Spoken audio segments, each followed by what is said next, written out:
Tony 帮你做功课 ，Apple 订阅制来了，给你便宜拿到才是最狠的。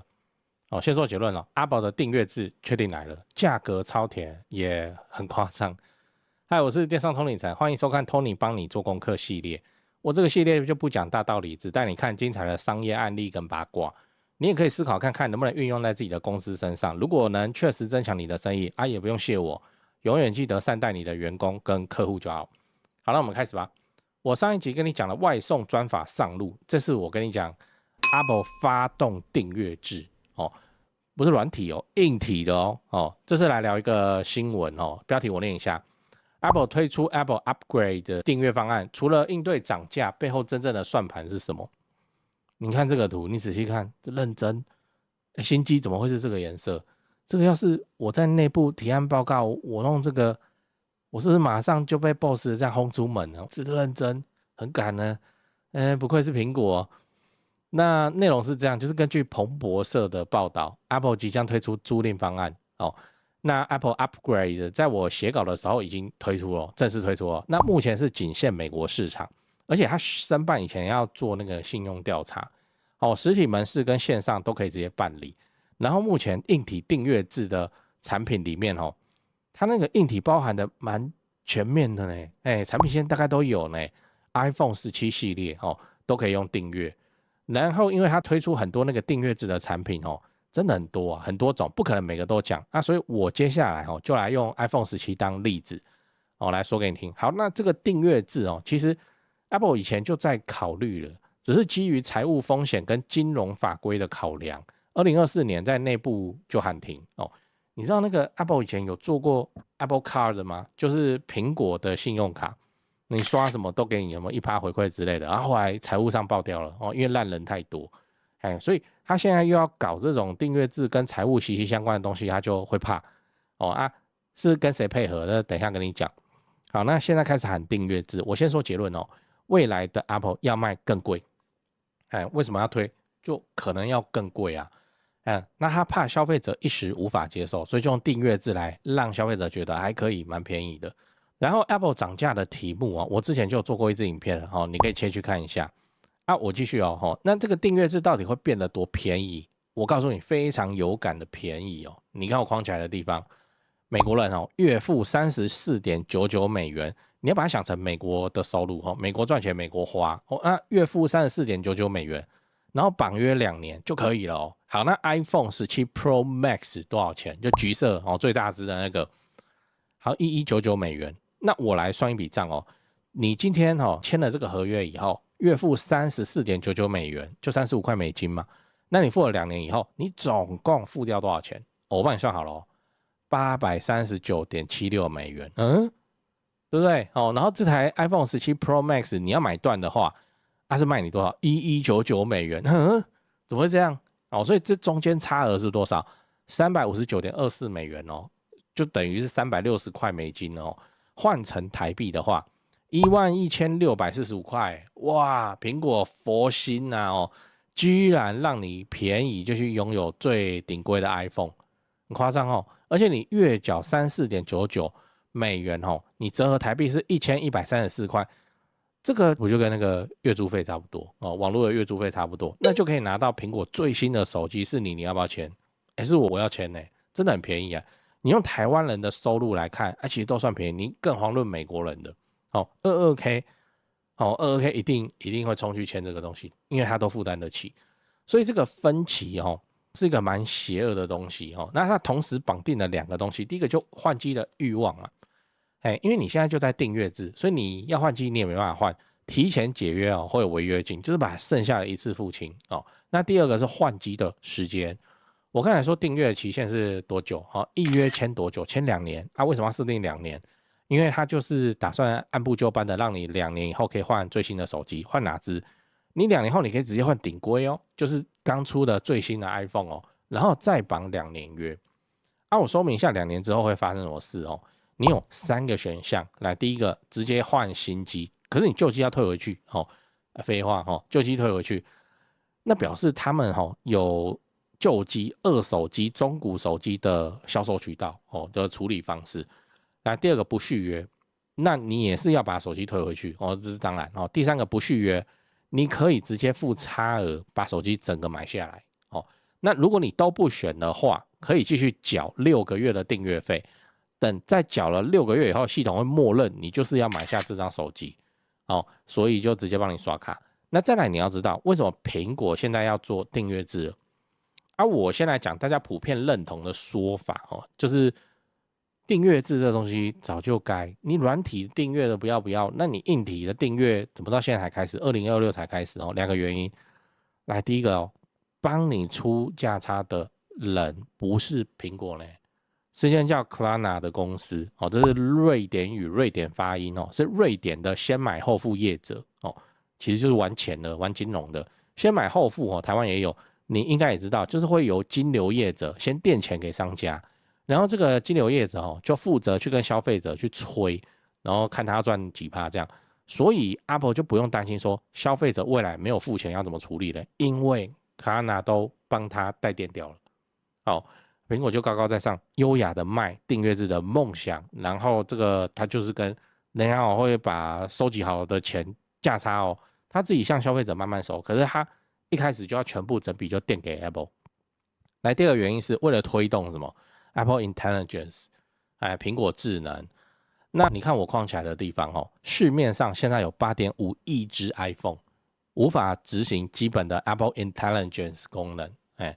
这就是硬体的关系，硬体等级不高，那就没办法跑。另外有逾13亿只 iPhone 无法支援最进阶的 Siri 功能，因为 Siri AI 对系统的规格要求非常的严苛，有多严苛哦？你看这张截图，官方自己说要搭载至少12GB 以上的记忆体，所以市面上绝大部分的 iPhone 都无法使用 Siri AI 呢。对啊，那这件事情对 Siri AI 的发展就是怎样？就是致命的。为什么？如果市场中大多数的 iPhone 根本都用不了新版的 Siri， 那 Apple 投再多资源去优化 Siri AI 都没有什么意义，因为那个使用者就一小撮人而已。所以它推出订阅制可以这样加快换机的周期，然后让你说哦，这一定有鬼，好，你试算，怎么还便宜1万多块？真假的？那我也来签哦，就加快了这个换机的周期。那对这个 Apple Intelligence 的普及就非常的重要，而且不要忘了哦，苹果在 AI 这一端本来就是输大厂一截，对不对？连现在它的模型都是套那个 Google 的 Gemini 帮它训练的，所以它想要迎头赶上的话，就必须要想办法去增加 Siri AI 的使用者的使用量。好，那这时候推出订阅制就很合理嘛，对不对？让消费者更容易去换机，然后 Apple 可以有更多的 Siri AI 训练资料。那金流的风险是谁在负担？是那 Klarna 在负担，很漂亮哦。前提是你的那个谈判能力要极强哦，那才会有人愿意这样跪着跟你做生意。那再来你要知道 ，Apple 的订阅制为什么要弄那么便宜哦？如果你看到这边觉得还可以、还不错的话，记得帮我按个订阅，也欢迎直接加入我的频道会员，让我有动力做出更多精彩的影片来给你看。好，那回到正题哦，接下来我就跟你讨论说我对这件事情的思考，跟我个人认为 Apple 下一步会怎么做哦。然后在讲之前哦，我们先看一个小花边新闻哦。你看这个新闻，它的内容就是在说有工程师在 iOS 27的测试版的后台挖出了一段程式，它是一套 App 的控制系统。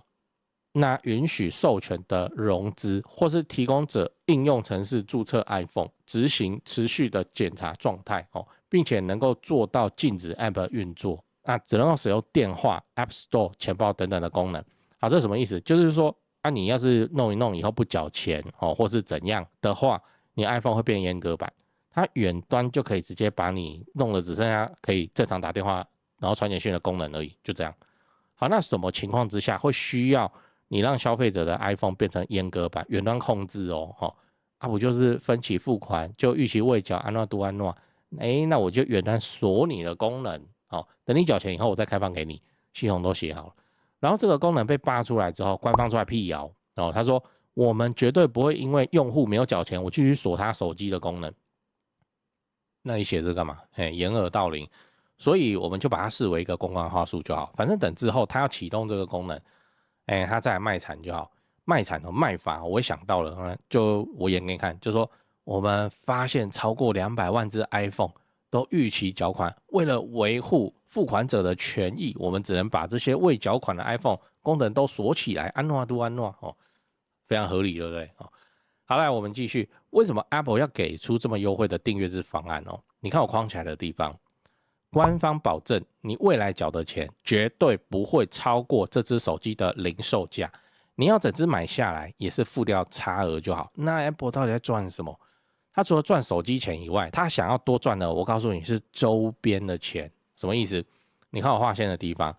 ，Apple 上一期营收达到1437.6亿美元，主要驱动力为 iPhone 营收853亿美元，服务部门营收300亿美元。那我们如果以2025 Q4 来看的话，光是 iPhone 再加软体服务，这个服务是指说什么 iCloud 啊、Apple TV 啊这类的，由 Apple 提供的软体服务。这两者相加就已经达到 Apple 总营收的80%。好，所以你就理解 Apple 为什么要这样子做了。我故意让你的月付这样超级便宜，便宜到你觉得说我现金买断手机真的不太划算的程度。因为我知道你买手机以后一定会买我的服务，那你不买别人也会买，然后就各种收款啊、违约的处理啊，是谁来承担？又不是 Apple， 是那个 Klarna 来承担。那我干嘛不推出啊？对不对？那如果我是 Apple 的话，我还会再加码推出一个优惠，让使用订阅制的客人可以使用各项 App 的服务都可以打折，让你觉得说好像我这个不用，好像真的就亏了。比方说像那个 Apple TV 要钱嘛，那就你是使用订阅制的话，那1年送你3个月之类，或1年送你4个月、半年，就看他需不需要去争取这边的收入，就这样啊。那就可以继续把这些人绑在苹果的生态系里面，而且不要忘了月缴台币1134元，也会让原本觉得 Pro Max 太贵的年轻族群跟预算有限的消费者更容易踏入 Apple 的生态系。最后大家怎样人手一只 iPhone？那我再回过头来继续向厂商压价钱，这不是基本操作嘛？对不对？因为我有量，然后我又是高高在上的苹果，那大家都要跪着跟我做生意这样。所以把 iPhone 的订阅制变得很便宜，目前看起来是一个非常合理的手段。苹果昔日这个高昂的头颅，这个昔日的荣光呢，哪有这种东西？苹果居然都敢叫，就是那个 AI 直接用 Google 的，哇靠！他居然都敢推出 MacBook Neo 了，就是那个 CP 值超高的笔电，这个已经，我个人认为已经走下神坛了，你知道？所以面子现在看起来不是苹果最重要的事情。最后你要知道可以学到什么好，那我最后来跟你说，看完这集可以带走什么东西？不要说好像看我讲了那么久最后都不记得的东西。我要跟你分享就是3个字，叫主动权主动权，你应该也要去思考说，你自己的生意里面有没有哪一个环节主动权是还掌握在客人手上的？例如说，客人每一次下单之前，他要重新考虑一次，重新比价一次，重新被你说服一次，那你这个生意就是很累啊。你做完这一单 ，OK， 喘了一下，你要做下个月，就好像业务有没有？每个月业绩都归零，开始重新计算，就很累嘛，对不对？而且是那种直销都很爱讲什么被动收入啊，会很吸引人这样。你每一个生意，每一笔生意都从零开始，你就很累。其实大家都是这样子做，大家都在累。但是你看 Apple 现在想做的事情就是让消费者不要每2年重新思考一次，我到底要不要买手机，而是他让你每个月缴一笔小钱，时间到了直接自动换下一支。那你只会问说那我每个月多缴个300块结果我拿到更高规的版本，好像蛮划算的呢。一次花掉5万6万去买一个顶规的手机，我会觉得很痛。但如果变成说我1个月多花300块，想都不想。而且我们台湾已经有类似的制度了，对不对？什么绑约2年，然后月缴多少，然后再绑网路的话，月缴2000多、3000多，你就可以拿新手机。这个我们台湾本来就有那可是对美国人来说，可能是很新鲜的东西，这我不晓得。看有没有驻美国的商品来补充一下。那你每个月多花小钱，直接升级 ，OK 啊，非常 OK 啊，这也是订阅制厉害的地方，让你这样看不到总价你就慢慢扣血你扣到最后其实也没什么感觉。我们做生意也是一样我们就是不要想着这一单能赚多少钱，你要开始想说，一个客人走进来之后，未来3年可以产生多少次交易？你能不能把一次性的产品变成持续性的服务能不能把单次的成交变成长期的交易关系？他现在一次跟你买断，他也很痛苦，好不好？他可能要搞到，比方说卖设备，他要搞到银行要去贷款，啊，你也卖得很痛苦哦，因为一次有办法拿出那么大的钱来买的公司没那么多，你看看有没有办法把它弄成，让他你去缴水电费这样，哦，那缴水电费是这样，就是很难被发现哦，那就长期就一直缴下去，他不会说要有一个大钱，所以就跟考大学一样，去比对你每一个功能安诺多安诺，现在看起来怎么岳父这样，好，那先买再说哦。好，那你这样子就能让客人离开你的成本变得比留下来更高，那他就留下来了嘛。这听起来有点复杂我举一个例子给你，这你从小听到大，因为我就从小听到大，又来了王永庆卖米，对不对？经营之神王永庆是怎么？我每次讲到王永庆先生，底下就会有人在那喷他，说什么？那我们就不是谈了至少人家在经商上是有他独到之处，不然大家开公司为什么会只有一位王永庆所以我们还是就识人牙慧，我们就来看他厉害的地方。好来，王永庆经营之神卖米的故事你有没有去过他林口的那个展览馆就真的做了一个那个装置艺术，是不是？反正捏假人，然后就是演他卖米的那个故事。他是怎么卖米的？订阅制，对，那以前他用什么在记录订阅制 ？Excel 不可能以前就是手写这样记下来，他会记2个数字，就是这个客人我说你家好了，你家1个月吃掉多少米，然后还有你的发薪日他会故意在你米刚算一算可能快见底，然后又刚好碰到你发薪水的那几天就直接把米送到你家门口，当场收现，让你这辈子就不用再走进米行一步那王永庆先生执行的并不是我们现在熟悉的订阅制的做法，可是他已经具备了订阅制这个商业模式最核心的精神了，对不对？你去记住客户的使用周期，在他重新选择以前，你就先把自己的服务送到他面前。那也因为这个订阅制的做法，让王永庆有了启动台塑帝国的第一笔资金或是资金有其他人我不知道，但是这个故事大家从小听到大，就很厉害嘛，那我们就来学啊。所以厉害的商业模式不是让客人愿意次次都选你，而是让客人下一次需要的时候，他没有其他选项，你知道，他就继续就这样，那你就很难会被换掉。你不要每次到续约的时候，人家那个通讯行一摊出来，什么行路什么手机，你就被放在市场中这样品头论足，那你就很难赢嘛。你规格比较厉害，成本比较高又怎样你就很难赢嘛。今天订阅制定下去，以后要换好麻烦。那就继续订，反正也没多少钱，又可以拿到新手机，还蛮屌的，那就这样咯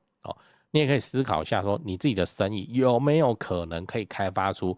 订阅制或是类订阅制的模式没有的话，你也不用问我要怎么办，你去问 AI哇 ，AI 现在已经出现了那个阶级，你知道，付钱的 AI 真的比较厉害啦，它不是说用量变多给你而已是真的比较厉害好烦那这样以后不是有钱人是更有钱更强？那我们中产阶级用的那个 AI 就是比不上有钱人，好烦好了，那今天的故事就先分享到这边，也欢迎你底下留言分享。如果 Apple 在台湾开放订阅制，硬体的你会去买一支吗？我先说我会。那你的留言我是都会看。我这个频道有开通 YouTube 频道会员功能，我要很直接，我要请你直接刷信用卡支持我。让我可以投入更多的钱与时间，把节目做得更好，把商业世界中人家做生意的成功之处或失败之处，我都拆解给你看。失败我们做生意上我们就避坑嘛，成功我们就模仿。电商 Tony 陈帮你做功课系列，值得你加入频道会员。祝你生意兴隆，祝你开车在外都刚好找得到停车位。好，讲八卦。八卦一有一件事情我写稿过程中我这样查，我查到我觉得蛮有趣，我跟你讲就是 Apple 现在一直跟你说推出 Apple Upgrade 是为了让消费者更容易负担苹果的产品嘛？讲是这样讲，对不对？可是你去查，你会发现还是有产品不能用这个方案。然后很奇怪的事情是，几乎是各个硬体的最便宜的版本都不给你用，然后贵的都可以用。比方说 Apple Watch 最便宜的 S1 版本它就没有订阅Mac 里面系列最便宜叫 MacBook Neo 不给你租iPad 最便宜的入门款也不给你用订阅然后像那个很老的机型 iPhone 16 Plus 也被排除在外，对不对？比如说互斥了，苹果自己说这个方案是为了降低消费者的购买门槛，那为什么真正便宜的产品就不给你租这个我先说一下就是苹果它没有公布原因，所以接下来都是我以小人之心度君子之腹就这样。我个人认为第一个就是便宜产品的利润比较薄，还要再分一部分给 Klarna 这种的金融服务商，可能 Apple 就觉得不划算。好，那第二个可能这都我自己的推测啦，就是 Apple 根本不希望原本愿意月缴的人，最后就有一大票人90%都给我选最便宜的产品，那我贵的产品我要卖给谁？为什么？因为订阅制最大的魔法就是让你忽略总价。我再说一次这就是订阅制的威能订阅制最大的魔法就是让你忽略总价。你有没有看一下你 Netflix 每个月这样扣，结果你过去4年已经每个月都让它扣了，你就把每个月的月费乘4。当初如果 Netflix 推了一份合约说未来4年你付这个钱，我给你打8折，你要不要钱？你不要啊，月付你付到现在就是这样让你忽略总价。这个要学啊！你没有订阅这个产品，你去开发啦，你去问 AI 看怎样帮你搞一个，你就把你生意描述给他然后叫他帮你想办法，看能不能搞个什么订阅制的东西。连一些什么，我以前电商的客户做零食的异国零食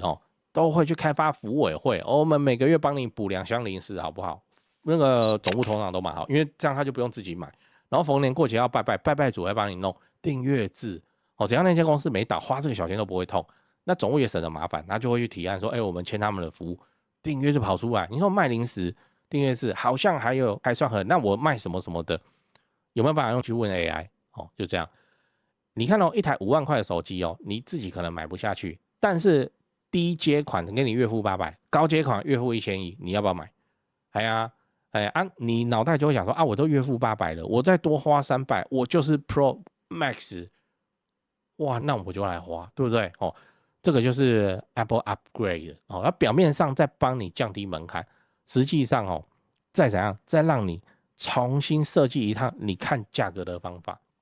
以前就让你比3万跟5万你要买哪个，现在给你比较说每个月差300块，你会觉得说哇靠，我应该付得起吧，我应该没那么废吧？我要拿好的手机就拿了。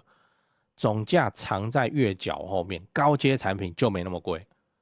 就是这样所以你看Apple 并不是单纯让你更容易买到产品他还把选单设计好了便宜到不够赚的产品他就不放，剩下每个选项都是他可以赚得饱饱的选项。这就是这个订阅制技法，我们真的要去学习的地方。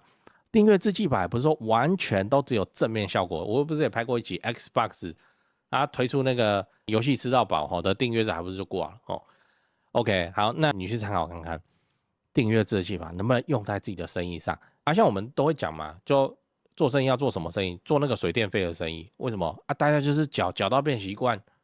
那我就不会倒。中华电信不就是这样吗？那个中华电信在台股股灾的时候唯一真神，中华电信为什么？电信费就是水电网路就这样缴它跟景气无关。你成为中华电信，你爽不爽？超级爽那往这个地方前进，你不要每次做生意就是那么压身家。今年的趋势压身家中了以后，明年的趋势再来压一次身家，总会翻车的，很恐怖的趁现在手上有点银子，应该有吧？股票你应该赚很多吧？那赶快慢慢布局，慢慢把自己转向订阅制，看能不能开始做这种像收水电费的生意。这不会大富大贵但是这个会让你很难挂掉就等于是你有房子在收租这样你就很难挂。来八卦2在这件事情我觉得更戏剧化Apple 这次的订阅制产品我告诉你它涵盖哪些。来 iPhone 整集影片都在讲 Apple Watch 我这里有Watch 这东西也要订阅，看不起我是不是？然后 Mac 还 iPad 通通都可以走硬体订阅制所以 Apple 现在真正想做的已经不是说每个月向你收一只手机的钱向你收一只手机的钱，那它可能就变成你新的缴水电费的对象。你知道你现在缴水费、瓦斯费、电费、网路费，然后多缴一个 Apple 的费用。你看官方最低月租iPhone 它是写17.99美元， Apple Watch 最低是11.99美元，然后 Mac 是24.99美元，iPad 是11.99美元，这4个加起来每个月就66.96美元就算70块美金好了我就可以拿到这个尊贵不凡的苹果全家餐我 OK 呢，对对不对？瞬间那个 Enjoy 阵营好像也没什么吸引力，因为他们笔电也不给我订阅，然后我就付这个订阅制，我就有办法拿到苹果全家餐。我在星巴克把那个 Mac 拿出来然后再把这个 Watch 拿出来，怎样看起来比较厉害。我是没有查到这个 AirPod 说不定也会吧。那一年要缴多少钱？803.52美元这就是每个产品都一排。我要表达是蛮便宜的，这样的话你就可以怎样帮你老婆、帮你小孩都一起包一包。不然每次他们在换新手机或怎么样，你就要花掉大钱嘛，一次10万、20万这样子在换，全家人都换手机换电脑，他也没有要贵你的意思啊，不是说他原价3万块，然后你绑2年约，虽然月缴便宜，然后缴到最后你要付4万块，没有给你玩这个花招啊，他还让你便宜嘞，那就 OK 反正我是期待的，等它开放到台湾吧，那它就会变成永远存在的像家庭的固定开销这样然后还有这4个产品的合约时间会不会一样？应该不会一样。iPhone 跟 Apple Watch 可以租1年或2年 ，Mac 跟 iPad 可以租2年或3年。所以之后你没有什么机会可以一次这样子把它脱离出去，就是陆陆续续、黏黏糊糊的，今天这个到期，明年那个到期，怎样有了没的那每一次都在提醒你说可以换新的产品。以前买电脑你会想说这台好像还能用，我再撑2年好，但是进入订阅制以后多几百块就可以换最新的什么 M5 晶片最新的什么 M6 晶片，等到2年后 M8 晶片都出了这么厉害，那我就换一换了，反正就是新的机器啊，就这样旧的二手的机器去哪里我也不 care 就这样。那 Apple 就开始做你家缴水电费的生意嘞，到时候你就不会再问说你要不要买 Apple 产品，你只要想说那我要换什么颜色，对不对所以硬体订阅制还可以把人绑成这样羡慕啊，家大业大可以操作的那个我们讲纯 Q 伸缩就很多苹果毛利那么高，它就算牺牲一点利润，然后发动这个订阅制有什么问题？而且订阅制还可以锁定未来的出货量很不错真的是很不错。我个人是认为早该，你不要等到苹果都逐渐走下神坛了，然后才推出订阅制，一开始就可以做推订阅制。推订阅制还有一个很多综合的效果可以得到，就是我们大家骂 Siri 烂Siri AI 还是很废很烂，可是订阅制定的那就去用了就是这样，人家离不开了，很棒，真的很棒。那羡慕家大业大。那一样，今天我个人认为就是你去想看看订阅制可以让人忽略总价，你有没有机会去搞一个你自己的订阅制的东西？